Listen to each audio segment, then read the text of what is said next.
Good morning students स्वागत है आपका चेतन सर मैथ क्लासेस में। तो स्टूडेंट्स आज हम शुरू करने वाले हैं chapter 6 class 8th square and square root. तो बच्चों इस चैप्टर को पढ़ने से पहले आपको पहले इसका इंट्रोडक्शन पार्ट पढ़ना होगा, उसके बाद ही ये चैप्टर समझ में आएगा। और मैं आपको बता दूं स्क्वायर और स्क्वायर रूट ये चैप्टर इतना इम्पोर्टेंट है कि आगे आने वाला जो भी आप मैथ पढ़ोगे, चैप्टर्स पढ़ोगे अगली क्लासों में, 9th में, 10th में या 8th में भी अगले चैप्टर्स को पढ़ोगे तो उसमें स्क्वायर और स्क्वायर रूट का फ्रीक्वेंटली यूज्ड है। तो ये बहुत ही इम्पोर्टेंट चैप्टर है, इसको ध्यान से देखें और समझें। आज मैं आपको इसका इंट्रोडक्शन पार्ट बताता हूँ कि आखिर स्क्वायर और स्क्वायर रूट होता क्या है। तो देखें ध्यान से। तो आइए सबसे पहले मैं आपको बताता हूँ स्क्वायर किसे कहते हैं। बच्चों मान लो हम कोई नंबर लेते हैं, आप ले लो जैसे 5 ले लेते हैं। 5 लिया हमने, अब मैं 5 को 5 से ही मल्टीप्लाई करता हूँ, 5 को आपस में 2 बार मल्टीप्लाई करता हूँ तो क्या आएगा, 25 आएगा। ठीक है, अब अगर मैं 5 नंबर को आपस में 3 बार मल्टीप्लाई करता हूँ तो क्या आएगा। 5 को जब 3 बार मल्टीप्लाई करेंगे आपस में तो पहले 5 5 जा 25 और फिर एक बार इसको 5 से, तो यानी कि ये आ जाएगा 125। अब मैं 2 लेता हूँ, देखते जाना बच्चों ध्यान से बिल्कुल। 2 लेता हूँ, 2 को 2 से मल्टीप्लाई करता हूँ, यानी कि 2 को मैं 2 बार मल्टीप्लाई करता हूँ आपस में 2 ही से ही, तो ये क्या आ जाएगा, ये आ जाएगा 4। ठीक है, अब 2 को मैं 3 टाइम मल्टीप्लाई करता हूँ तो ये क्या आ जाएगा, 2 2 जा 4, 4 2 जा 8। तो बच्चों यहाँ मैंने 5 को कितनी बार मल्टीप्लाई किया आपस में, 2 बार। यहाँ मैंने 5 को कितनी बार मल्टीप्लाई किया आपस में, 3 बार। यहाँ 2 को कितनी बार मल्टीप्लाई किया, और मैंने 2 को कितनी बार मल्टीप्लाई किया आपस में, 2 बार। और 2 को यहाँ आपस में कितनी बार मल्टीप्लाई किया, 3 टाइम्स, यानी कि 2 2 जा 4, 4 2 जा 8। अब आप ध्यान से देना, मैं कुछ लिखने वाला हूँ, बिल्कुल ध्यान से देखना। जो 5 है, 5 को 2 बार मल्टीप्लाई किया, तो मालूम है हम इसको कैसे लिख सकते हैं, इस पूरे डिजिट को। इसको ऐसे लिखा जा सकता है 5 और इसके ऊपर लगाई जा सकती है 2 पावर इसके कंधे पे, और क्योंकि हमने इसको 2 बार मल्टीप्लाई किया 5 को आपस में, तो 5 की पावर 2। उसके बाद 5 को 3 बार मल्टीप्लाई किया तो इसको लिख सकते हैं 5 रेज टू द पावर 3। उसके बाद यहाँ 2 को 2 बार मल्टीप्लाई किया तो इसको लिख सकते हैं 2 रेज टू द पावर 2। यहाँ 2 को 3 टाइम किया तो इसको लिख सकते हैं 2 की पावर 3। मैं आपको बता दूं, मैंने हाँ ये जो 5 लिखा है 5 रेज टू द पावर 2, ये जो ऊपर इसके लिखी हुई है नंबर साइड में बिल्कुल कंधे पे कह सकते हैं इसे, इसे पावर कहते हैं। क्या कहते हैं, पावर। और इंडिसेस और एक्सपोनेंट,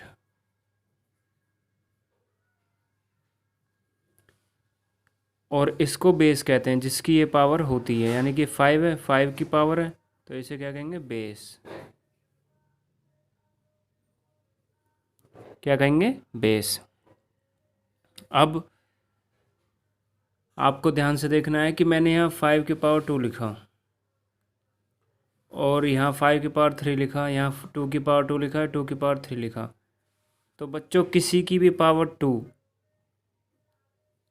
किसी की भी पावर 2, कोई भी नंबर हो अगर उसकी पावर 2 हो और उस नंबर को हम आपस में सिर्फ 2 बार मल्टीप्लाई करें, क्या करें, 2 बार मल्टीप्लाई करें, तो पावर 2 लगा के 2 बार मल्टीप्लाई करना कहलाएगा स्क्वायर ऑफ दैट नंबर, यानी कि उस नंबर का स्क्वायर कहलाएगा, स्क्वायर ऑफ ए। कैसे, एक बार और बताता हूँ, ध्यान से देखना। अब जैसे मैं आपसे बोलूँ हमारे पास जैसे 4 है, और 4 को मैं 4 से मल्टीप्लाई करता हूँ तो क्या आता है 16। तो 4 का जो स्क्वायर है वो क्या है 16। तो हम कह सकते हैं कि हमने 4 का स्क्वायर निकाल लिया 16। अगर मान लो हमें 6 का स्क्वायर निकालना है तो हम 6 को 2 बार मल्टीप्लाई करेंगे और ये आएगा 36।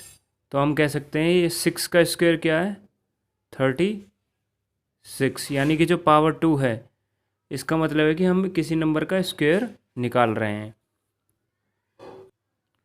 अब जैसे हमें स्क्वायर ऑफ 7 निकालना हो, 7 का स्क्वायर, तो क्या करना पड़ेगा 7 की पावर 2 और 7 मल्टीप्लाई 7 इक्वल टू 49। तो बच्चों इससे ये पता चलता है कि 2 times multiplication of any number with it self is called the square, यानी कि 2 बार किसी नंबर को आपस में मल्टीप्लाई करना और जो मल्टीप्लाई करके मल्टीप्लिकेशन आएगी या प्रोडक्ट आएगा उसको स्क्वायर बोलते हैं। सिर्फ 2 बार, ओनली 2 टाइम किसी नंबर को 2 बार मल्टीप्लाई करना स्क्वायर कहलाता है। 3 बार नहीं करना, ना 4 बार करना, सिर्फ 2 बार। आशा करता हूँ आपको स्क्वायर समझ में आ गया होगा, और अगर आपको कोई भी दिक्कत हो तो आप कमेंट बॉक्स में अपनी कमेंट और राय देके बता सकते हैं। अच्छा, अब मैं आपको 1 से लेकर 20 तक कुछ नंबरों के स्क्वायर बताता हूँ कि क्या आते हैं। चलिए शुरू करते हैं। पहले 1 लेते हैं। बच्चों अगर 1 का स्क्वायर करते हैं तो क्या आता है 1 मल्टीप्लाई 1, यानी कि आ गया 1। उसके बाद 2 लेते हैं। 2 का जो स्क्वायर करते हैं हम, क्या आ गया 2 मल्टीप्लाई 2 4। उसके बाद 3 लेते हैं। 3 का स्क्वायर करेंगे तो क्या आएगा 3 मल्टीप्लाई 3, यह आ जाएगा 9। 4 का स्क्वायर करते हैं तो क्या आता है 4 मल्टीप्लाई 4 16। और 5 का स्क्वायर करते हैं तो क्या आता है 5 मल्टीप्लाई 5 25।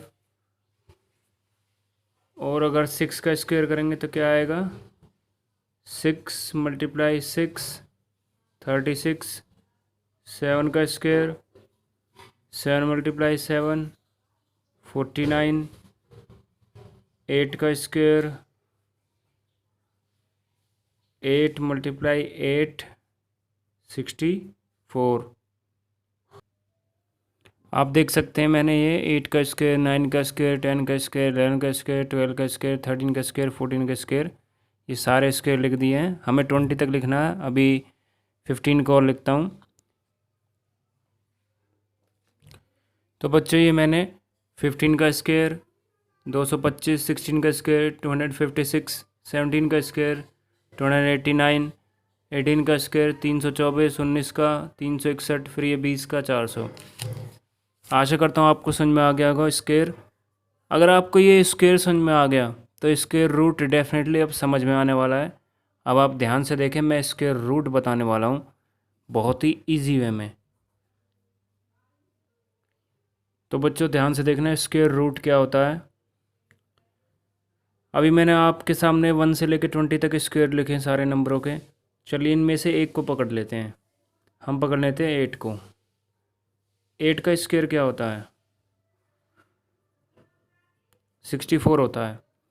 8 का स्क्वायर कितना होता है 64। अब ध्यान देना 8 का स्क्वायर 64 है, और बच्चों अगर मैं कहूँ 64 जो है 64, इसका स्क्वायर रूट क्या है वो 8 है। ध्यान से सुनना, 8 का अगर स्क्वायर करते हैं तो 64 मिलता है।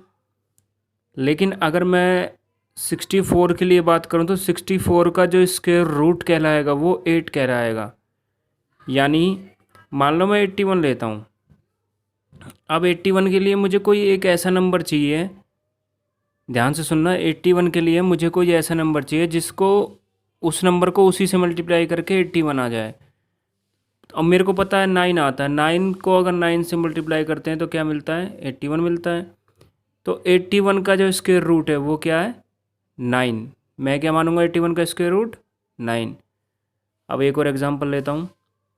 जैसे 49 है, 49 किससे मिलकर बना है? 7 इंटू में 7 से। तो 49 का जो स्क्वायर रूट है वो क्या है? 7। तो इसको ऐसे लिख सकता हूँ मैं, स्क्वायर रूट ऑफ 49 इज 7। ध्यान देना, 49 का स्क्वायर रूट क्या है? 7। और 7 का स्क्वायर क्या है? 49। ये दोनों आपस में इंटरलिंक्ड है। आगे और एग्जांपल देता हूँ, ध्यान से सुनते रहना। एक और एग्जांपल ले लेते हैं, जैसे 16 है। 16 के लिए कोई ऐसा नंबर बताओ जिसको मल्टीप्लाई करके 16 आता हो, उसी से मल्टीप्लाई करके। तो सीधी सी बात है, अगर मैं 4 को 4 से मल्टीप्लाई करता हूँ तो 16 मिलता है। तो जो 4 है वो स्क्वायर रूट है किसका? 16 का। और 4 का स्क्वायर क्या है? देखो बहुत सिंपल है, स्क्वायर ऑफ 4 16 है, और स्क्वायर रूट ऑफ 16 कितना है? 4। समझ में आया है आपस में किस तरीके से कनेक्टेड है? 16 को 4 का स्क्वायर बोलेंगे, और 4 का जो और 4 को 16 का स्क्वायर रूट बोलेंगे। तो मैं उम्मीद करता हूँ आपको समझ में आ गया होगा स्क्वायर एंड स्क्वायर रूट। तो बच्चों अब हमको पढ़ना है नेक्स्ट हेडिंग, लेकिन वो हम पढ़ेंगे नेक्स्ट वीडियो में। Methods of finding of square root. Methods of finding of square root. और नेक्स्ट वीडियो में एक चीज़ और पढ़ेंगे इस मेथड से पहले, sign of square root. Square root का साइन क्या होता है, और कुछ प्रॉपर्टीज़। तो बच्चों आज की वीडियो में इतना ही। आइए इंट्रोडक्शन पार्ट था, फिलहाल इसे अपनी फेयर नोटबुक में नोट करें, और मिलते हैं नेक्स्ट वीडियो में। तब तक के लिए थैंक यू।